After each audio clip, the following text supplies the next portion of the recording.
का दैनिक current affair, ठीक है, डिटेल से जानेंगे। चलिए,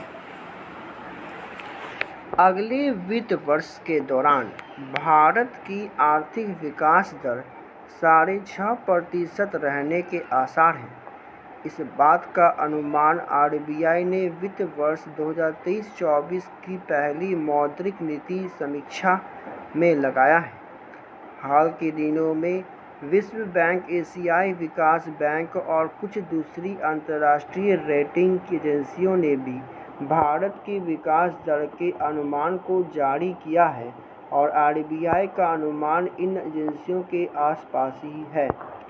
आरबीआई ने तकरीबन 4 महीने पहले एक रिपोर्ट में वर्ष 2023-24 में भारत की विकास दर 7% रहने की बात कही थी। वैसे आर्थिक विकास दर में गिरावट आने के बावजूद आरबीआई के गवर्नर डॉक्टर शक्तिकांत दास ने इस वर्ष की महंगाई की स्थिति, चालू खाते में घाटा और डॉलर के मुकाबले रुपए की स्थिति पिछले साल से बेहतर रहने की बात कही है। डॉक्टर दास ने कहना है कि रबी की फसल उम्मीद से बेहतर रहने की उम्मीद है। साथ ही ग्रामीण मांग में भी सुधार के लक्षण दिखाई दे रहे हैं। ट्रैक्टरों और गैर टिकाऊ उपभोक्ता सामग्रियों की मांग बढ़ने से यह संकेत मिल रहा है कि सरकार की तरफ से इंफ्रास्ट्रक्चर में निवेश बढ़ाने की फैसले बगैर दोपहिया की बिक्री में तेजी से भी उम्मीद बंधी है। समस्या सिर्फ वैश्विक स्थिरता है। हाल ही में अमेरिका और यूरोप के कुछ बैंकों में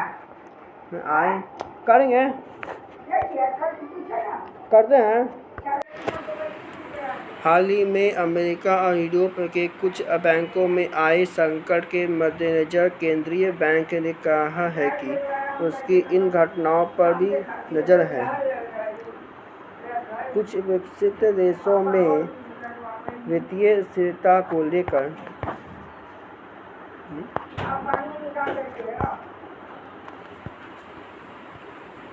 नई चिंताएं पैदा हुई हैं।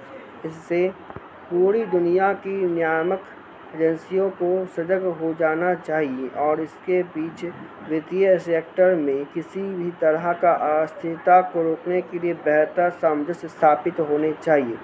परिसंपत्तियों और वितरित कर्ज के बीच बेहतर सामंजस्य पर भी नज़र रखनी चाहिए। समय समय पर जोखिम का आकलन करना चाहिए। आरबीआई भी सतर्क है। इस संदर्भ में वाणिज्यिक बैंकों, एनबीएफसी और सहकारी बैंकों में एक तरह की नियमन व्यवस्था लागू की गई है। केंद्रीय वित्त मंत्री निर्मला सीतारमण ने गुरुवार को कहा कि कोरोना महामारी और रूस-यूक्रेन के कारण बनी प्रतिकूल परिस्थितियों के बावजूद मुद्रास्फीति को 6% या उससे नीचे रखा गया है। उन्होंने कहा कि केंद्र सरकार महंगाई के मुद्दे पर बेहद संवेदनशील और कदम उठाने वाली है। सीतारमण ने कहा कि कोरोना महामारी और यूक्रेन युद्ध का भारत में आयात होने वाली वस्तुओं की कीमतों पर असर पड़ा है। इससे निपटने के लिए सरकार ने सब्सिडी सहित कई उपाय किए गए हैं। केंद्रीय मंत्री ने कहा कि आप हर जगह मौजूदा स्थिति की तुलना करेंगे, खासकर कोरोना और रूस-यूक्रेन युद्ध के बाद जिन कीमतों पर वस्तुओं का हम आयात करते हैं वे सभी आसमान छू रहे हैं। इस मूल्य वृद्धि के लिए सरकार किसी तरह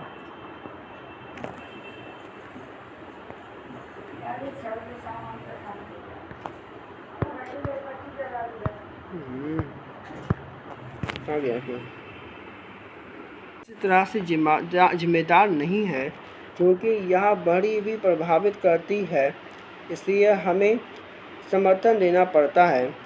वित्त मंत्री ने कहा है कि कच्चे तेल और घरेलू गैस आयात किया जाता है। सरकार सब्सिडी देती है। हो सकता है कि पर्याप्त ना हो, पर हम सब्सिडी देने की कोशिश करते हैं। आरबीआई अनक्लेम्ड यानी कि बिना दावे की राशि को खाता धारक व उसके सही वारिस तक पहुंचाने के लिए केंद्रीकृत पोर्टल बनाने जा रहा है। आरबीआई ने इसकी घोषणा की। इस पोर्टल पर सभी बैंकों की अनक्लेम्ड जमा राशि की जानकारी होगी। इस पोर्टल की मदद से खाताधारक या उनके वारिस अनक्लेम्ड जमा राशि को आसानी से खोज सकेंगे और उन पर दावा पेश कर उसे हासिल कर सकेंगे। अभी अनक्लेम्ड जमा राशि का पता लगाने के लिए विभिन्न बैंकों की साइट खंगालनी पड़ती है। सरकार के आंकड़ों के मुताबिक इस साल फरवरी में 10.24 करोड़ खाताधारकों के 35,012 करोड़ रुपए अनक्लेम्ड रूप से बैंकों में जमा है।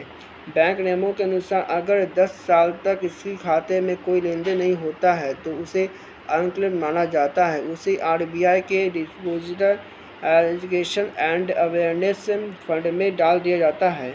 आरबीआई का कहना है कि उनका ओर से यह लगातार कोशिश की जा रही है कि खाते में जमा राशि अनक्लेम्ड नहीं रहे और उसके सही मालिक को वापस कर दिए जाएं। आरबीआई के मुताबिक बैंक अपने वेबसाइट पर अनक्लेम्ड जमा राशि की सूची देते हैं। अब सभी बैंकों की इस प्रकार की सूची को केंद्रीकृत पोर्टल पर डाला जाएगा।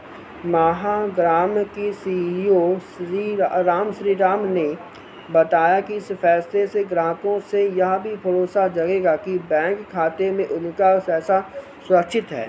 आरबीआई गवर्नर ने कहा कि रुपे क्रेडिट कार्ड को यूनिफाइड पेमेंट इंटरफेस से यानी यूपीआई से जोड़ने की इजाज़त दे दी है और अब यूपीआई को पहले से मंजूर प्राप्त क्रेडिट लाइन से जोड़ने की प्रस्ताव रखा जा रहा है।